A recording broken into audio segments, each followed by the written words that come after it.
Hello, my name is Olena.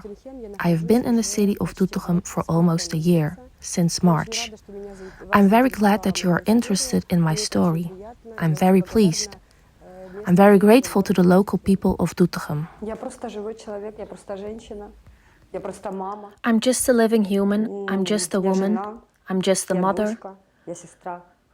I'm a wife. I am a daughter.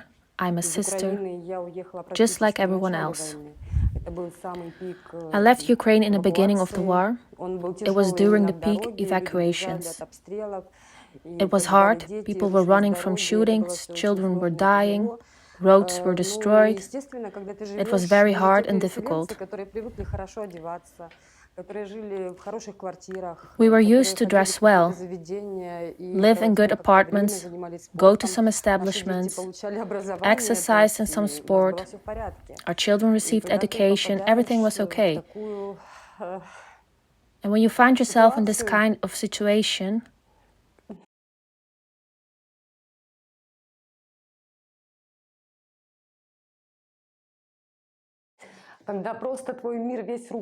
when your whole world collapses, all you have are some good sneakers and money in the bank. Some don't even have that. Some are left without anything. You don't know how to proceed. You don't know who to trust.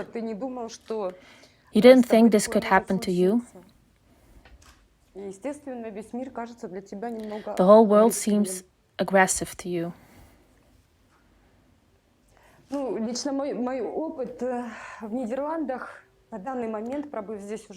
After being in the Netherlands for over 3 months, I have only met good people. It warms your soul, and you understand that even kilometers from your house, there are people that want to help you sincerely and give you things you didn't even expect. They give you a roof,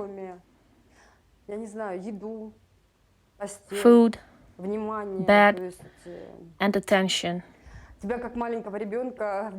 Like a little child in a daycare you are taken care of. They help you go to the municipality and fill in documents, help you open up a bank account.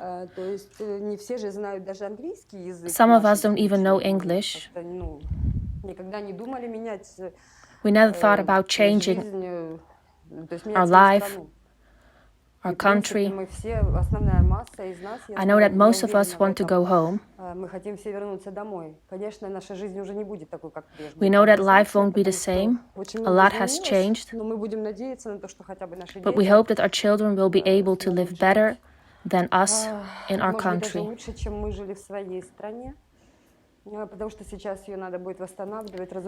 The country will have to be rebuilt. The destruction is catastrophic. I traveled back to my country a while ago, and it's very scary to see.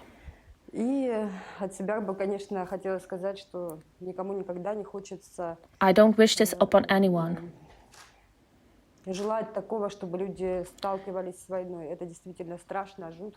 War is very scary, and I still can't process it. It's like a scary dream that doesn't seem to end.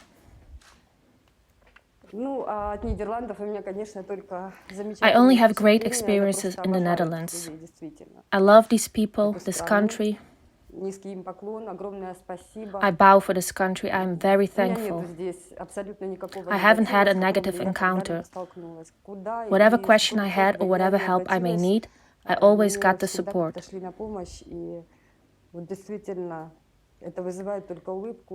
It makes me smile and it warms my soul.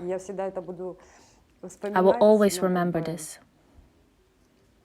The Dutch people have a special place in my heart. Right now, the things that I value have changed. Before the war, we made plans.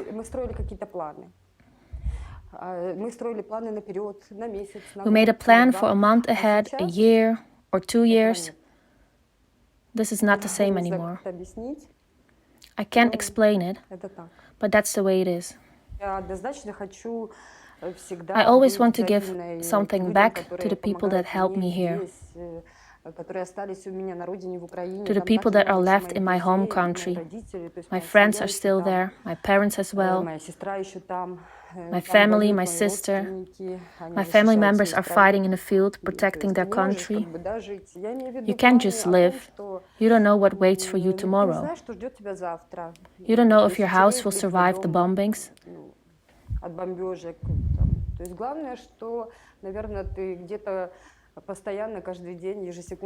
Every day, every minute, you pray to God for your friends, for the lives of your friends, for their friends as well.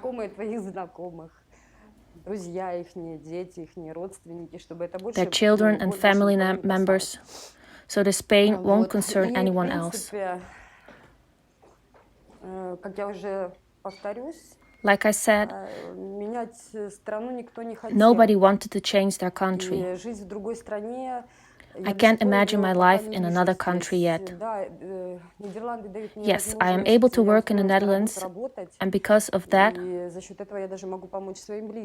I can help my close ones in return. But what the future holds, nobody knows. I have great colleagues. They even apologize for the fact that they don't speak Ukrainian.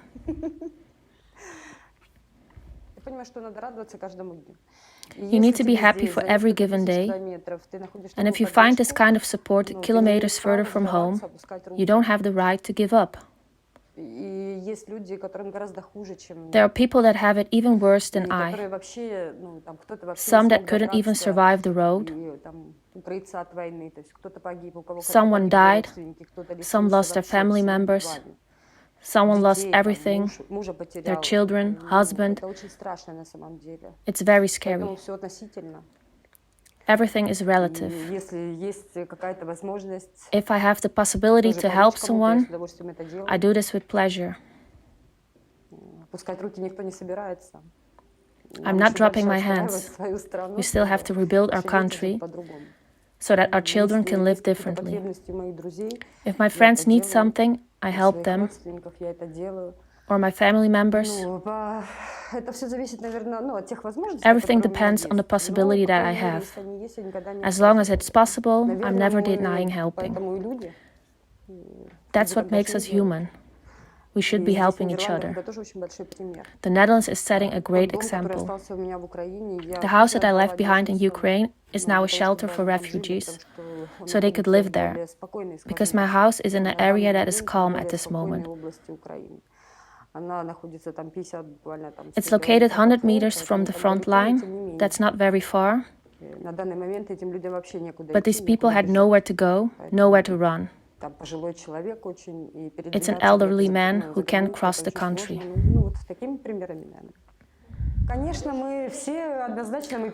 All of us are supporting the army financially. My family has helped the army enormously. We bought bulletproof vests, helmets, and stuff like that.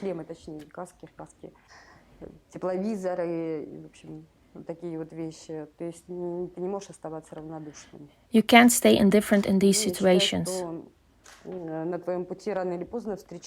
Sooner or later, you come across a situation that you can't ignore. And you reach out a hand. I already told this before we started filming. I think many will agree with me. When people say that there are so many deaths on the peaceful side of the population,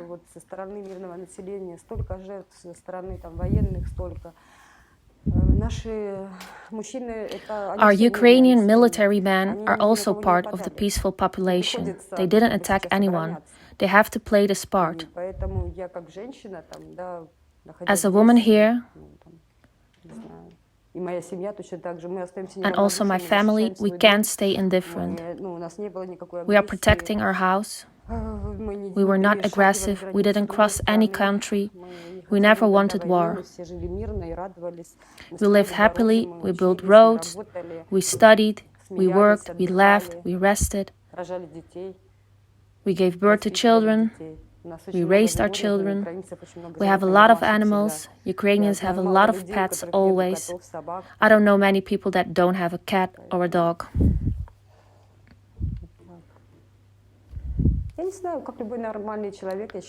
Any normal person should be doing this. You can't stay indifferent in this situation. Because this is your house, your ground, and you didn't want to take anything from anyone. You just wanted to live and see a peaceful sky, children's laughter, grandchildren, I don't know. Look after your elderly people the way they deserve. I may not have left my country if the Russian military didn't stand 100 kilometers from my city.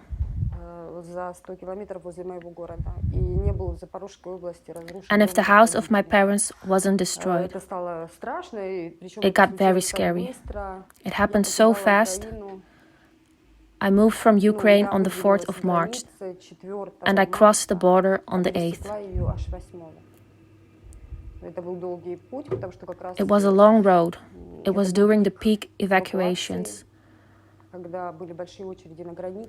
There was a long queue at the border for many hours. The circumstances were awful. In some cities there wasn't even food left in the stores because there were a lot of people leaving. People ran from bombings. Everyone was panicking because nobody expected this change of events. I think on the 21st of February, most Ukrainians woke up and didn't believe what they heard and saw, and that this is really happening. My daughter was the one that called me and told me they were bombing Kyiv. She was in Spain at that time. She called and told me, "Mom, grab your stuff, they are bombing us." It was a shock. It's still a shock. The first cities that children were evacuated from, the trains were packed. Children with bags standing outside during the night. It was cold in the month of March. They couldn't even get to a toilet and peed on the spot. There were a few incidents where a child suffocated. I think 2 children suffocated during the road to Poland. This was during the evacuation only. For me personally, in comparison to what others had to go through, I think I was lucky. It's all relative. Thank you to the world and God for this. My nephew and the father of my child are fighting in the field right now.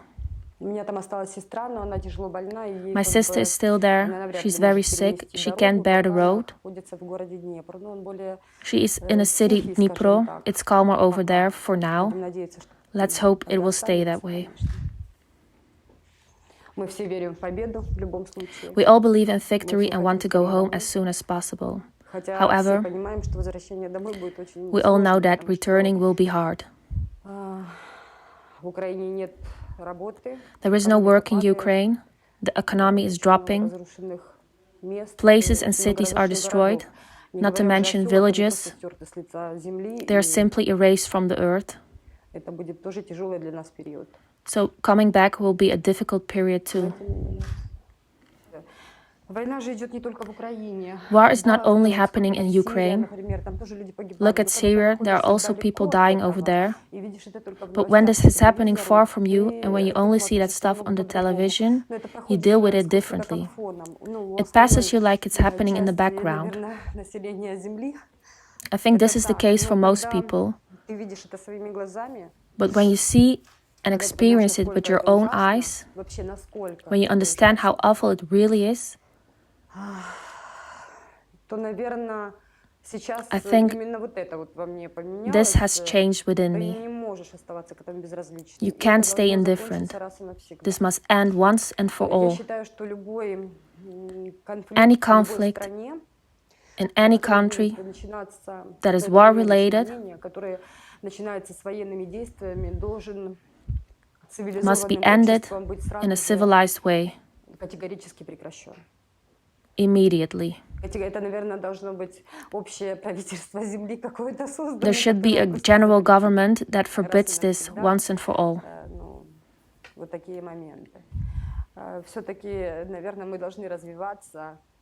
We should be developing. Any war is a destruction, not only of the human lives, but also of the nature. The nature is infected by this, because chemical factories are destroyed. We must not forget this. The chemical ends up in rivers. That means that war surrounds all of us. We have to think about this too. I want to study the Dutch language, not the English language or any other language. This is a principle. This country has helped me a lot. Even if English is considered a worldly language, I want to know some phrases in Dutch. That's a matter of principle. At this point, there is so much happening in our heads, so much emotions.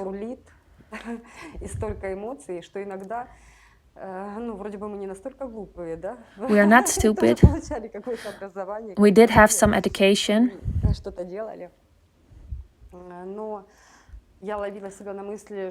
But I caught myself studying some words, and then it was like someone asked me, should I erase your memory? And there is no yes or no button, only a yes button. Back to zero. Everything erased, and I have to learn everything again. I think when we finally can take a breath, it will be easier. Thank you to the Netherlands.